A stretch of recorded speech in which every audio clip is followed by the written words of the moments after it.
Jamen, hvor gammel er han? Jeg tror, han er omkring 20 år gammel. 20? Ja, og det er den der, den er ældre. Og jeg tror, den der han, jeg tror, den er 17 år gammel. Eller sådan. Så de er gamle alle sammen. Han er Victor. Han er fotomodel. Fotomodel? Jeg kan se det cool hår.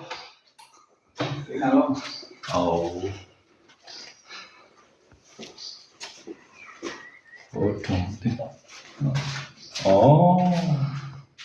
Det er flot. Så han har været brugt til et firma, som laver sådan noget her. Sådan set, og der har han været fotomodel for den til deres katalog. Det er model. Flot hår.